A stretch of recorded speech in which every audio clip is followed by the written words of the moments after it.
Hello everyone, welcome back to my channel. This is me Shmeet Kaur. आज हम start करने वाले हैं NCERT solution for class 8 NCERT का chapter number first which is crop production and management. ये chapter मैं already आप सबको एक्सप्लेन कर चुकी हूँ, जिन्होंने वीडियोस नहीं देखी हैं जाके आप देख सकते हो। तो आज हम स्टार्ट करने वाले हैं इसके एनसीईआरटी सॉल्यूशन। तो चैप्टर की एनसीईआरटी सॉल्यूशन टोटल आपके 10 हैं। सो आपको साइड बाय साइड एक्सप्लेन भी करूँगी और इसके सॉल्यूशन भी शो करूँगी। अगर आप चैनल पर हैं तो इस चैनल को सब्सक्राइब कर दीजिएगा। The very first question is select the correct word from the following list and fill in the blanks. So basically हमारा क्वेश्चन ये है कि हमने यहाँ जो हमें वर्ड्स दिए गए हैं और कुछ फिलिंग द ब्लैंक्स दिए गए हैं और हमें ब्लैंक्स को कंप्लीट करना है with the help of these words. Okay, now the very first question is the same kind of plants grow and cultivated on a large scale at a place is called. Same तरीके के plants अगर बहुत सारे scale पे grow होते हैं, ज़्यादा scale पे ग्रो होते हैं एक ही लैंड पे, so that is known as, obviously बात है, crop. So let's check our answer. Yes, answer is crop. बिल्कुल ठीक है. Now second question is the first step before growing crops is dash of soil. So हमारा सबसे पहला step क्या होता है क्रॉप को ग्रो करने से पहले? प्रिपरेशन ऑफ सॉइल, है ना. सो अगर आपने चैप्टर की वीडियो देखी तो मैंने आपको स्टेप बाय स्टेप बताया प्रिपरेशन ऑफ सॉइल के बाद कौन सा स्टेप आता है, क्या होता है, तो आपको वहाँ पता चल जाएगा सब कुछ. लिंक मैं आपको डिस्क्रिप्शन बॉक्स में ऑब्वियसली बात है दे ही दूँगी. Now the third question is damage seeds would dash on top of the water. जो डैमेज सीड्स होते हैं that are float on top of water.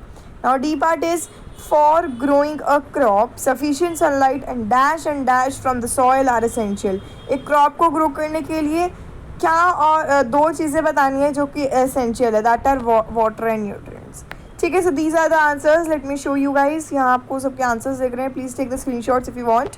And otherwise now we are moving to the second question. Now the question is saying match items in column A with those in column B. So यहाँ आपको column A की कुछ items दी गए हैं and here are the items of column B. You have to just match it और कुछ नहीं करना है इसमें ज़्यादा. Now the very first is kharif crops. Now kharif crops are matched with the okay, यहाँ आपको 4 दी गए हैं और आपको एक confusion के लिए E part भी दिया है. Now the very first is conclude with the E part that is pedi and मेज, है ना. खारिफ क्रॉप हमें पता है कौन से मंथ में ग्रो होती है. एग्जाम्पल पूछे तो आप यहाँ पेडी मेज कर सकते हो. Now the second one is rabi crops. Now rabi crops के साथ हमारा कौन सा ग्रो होने वाला है, देखते हैं क्या मैच होता है. Yes, so wheat, gram and pea. ठीक है, so these are the rabi crops. Now moving to the third one, chemical fertilizer. Now check the answer. Chemical fertilizer B. Now chemical fertilizer B means urea and super phosphate, ये मतलब chemical fertilizers में include है. Now the organic manure that is first obviously बात है food for cattle. Let's take the answer. बिल्कुल ठीक, sorry, fourth का हमारा है C, that is animals excreta, cow dung, urine and plant waste. Okay, so now अगर मैं आपको अब इसका आंसर शो कर देती हूँ अगर आपको कोई भी प्रॉब्लम है तो ये है आंसर्स. फर्स्ट का ई, सेकेंड का डी, थर्ड का बी, फोर्थ का सी. Now moving to the third question. Third question is saying give 2 example of each. अब हमें एग्जाम्पल देने हैं. The very first topic is kharif crops. Second है हमारा रबी क्रॉप्स. Now खारिफ क्रॉप के हम एग्जाम्पल कोई भी दे सकते हैं दैट आर पेडी एंड मेज. ठीक है, कोई भी दे सकते हो, डजेंट मैटर, यही दोनों लिखने हैं. Now the second one is rabi crops. Rabi crop के हम एग्जाम्पल लिख सकते हैं wheat and gram. Now moving to the fourth question. So question fourth is saying write a short paragraph in your own words expressing that each of the full following topic. तो अब आपको इन सब के बारे में एक्सप्लेन करना है. Basically ऐसा क्वेश्चन आता है एग्जाम में, सो ये इंपॉर्टेंट वन क्वेश्चन है. Now the very first question is preparation of soil, sowing, weeding, threshing. जब मैंने चैप्टर पढ़ाया था तो मैंने साइड बाय साइड इन सबकी एक्सप्लेनेशन दी थी विथ प्रैक्टिकली. ठीक है, मैंने एक अच्छे से समझाया था. मैं दोबारा नहीं समझाऊंगी, वीडियो देख लो, मैं अभी भी कह रही हूँ. नाउ प्रिपरेशन ऑफ सॉइल में हम पहला पैराग्राफ छोटा सा बोला, ज़्यादा लॉन्ग वे में लिखना, आप 8th स्टैंडर्ड में ही हो तो आप इतना छोटा सा लिख सकते हो, दैट इज़ इनफ कि सॉइल की प्रिपरेशन हम कैसे करते हैं. नाउ सेकंड टॉपिक क्या था हमारा, सोइंग. सोइंग का देखते हैं हम किस तरीके से लिख सकते हैं. नाउ सोइंग हमें पता है बीज बोना, so how the sowing would be done समझाया हुआ है, आप यहाँ से पढ़ सकते हैं. ठीक है, आंसर लिख लीजिएगा अपनी नोटबुक में. नाउ वीडिंग के लिए आप यहाँ से स्क्रीनशॉट्स ले सकते हैं. वीडिंग आर द अनडिसरेबल प्लांट्स, जो कि क्रॉप अनडिसरेबल प्लांट्स जहाँ मैंने लिखा है ना, उसकी बजाय आप अनवांटेड प्लांट्स भी लिख सकते हो. ठीक है, कुछ मैटर नहीं करता, आप बस बिल्कुल सही होनी चाहिए wording. Now moving to the D part that is threshing.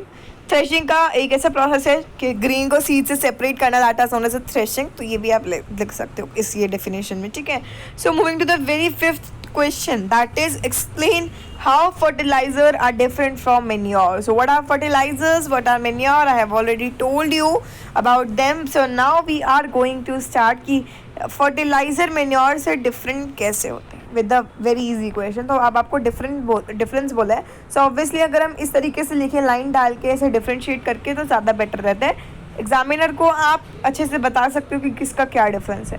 Now अब मैं आपको आंसर शो कर रही हूँ, बी केयरफुल. फर्टिलाइजर का हम पहला पॉइंट लिख सकते हैं, fertilizer is an inorganic salt. ठीक है. नाउ मेन्योर्स का हम लिख सकते हैं, manure is a natural substance जो कि डिकम्पोजिशन ऑफ केटल डंग वगैरह से ऑब्टेन्ड होता है. Now this is the second point. Third point, this is fourth point. बस फोर्थ. ठीक है, 4 पॉइंट इनफ है. 4 के अलावा आपको नीड नहीं है. बहुत छोटे छोटे से पॉइंट्स हैं, आप स्क्रीनशॉट ले लीजिए. आपको शो कर रही हूँ साथ साथ. Okay, I hope you guys taken the screenshot. अब हम मूव करते हैं क्वेश्चन नंबर 6 पे. टोटल आपके यहाँ 10 क्वेश्चन है और ऑलरेडी हमारे 5 क्वेश्चन हो चुके हैं. Now we are going to start question number 6. So question number 6 is saying what is irrigation. It's very important question. Now 2 question बन रहे हैं यहाँ. Describe 2 methods for irrigation to conserve water. Water को conserve करने के लिए 2 methods बताने हैं इरिगेशन के. और इरिगेशन होता क्या है सबसे पहले तो यही बता देना है हमें. सो इरिगेशन को बताने का बहुत सही मेथड है कि अगर आप एक लाइन में इसका आंसर खत्म कर दो, दैट इज आर्टिफिशियल मेथड होता है वाटरिंग प्लांट्स के लिए. That are called irrigation. मैंने बहुत इजी डिफिनेशन ये मेंशन करी कि ताकि आप एग्जाम्स में लिख सको और आपको लर्निंग में भी इसके लिए कोई डिफिकल्टी ना फेस करनी पड़े.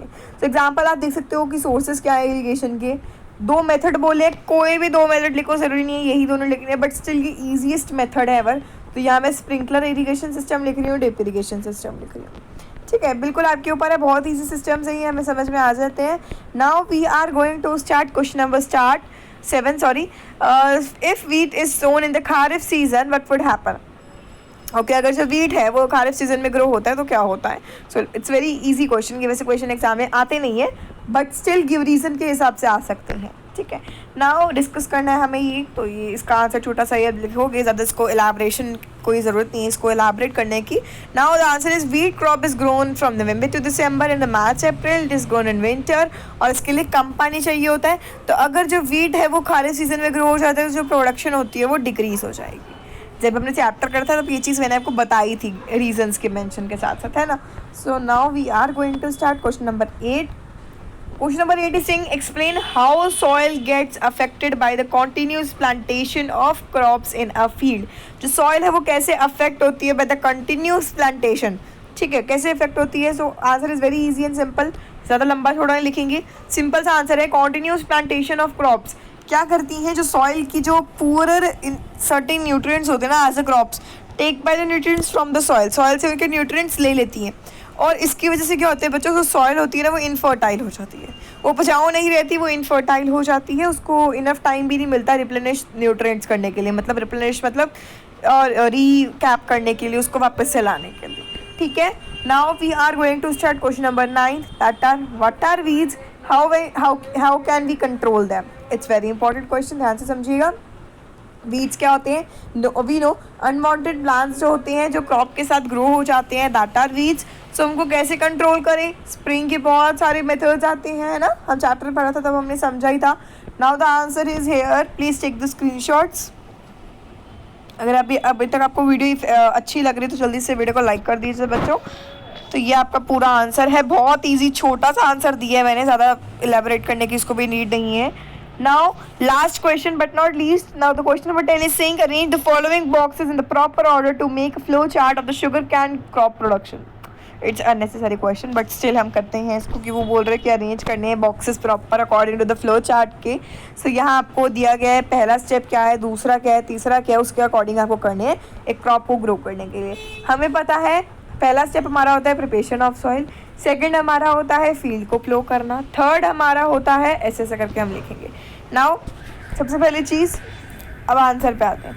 आंसर सबसे पहली चीज़ seeding crop to sugar factory, पहला स्टेप. दूसरा स्टेप इरिगेशन. तीसरा स्टेप हार्वेस्टिंग. चौथा step sowing. Fifth step preparation of soil. Six step ploughing the field. Seven step manuring.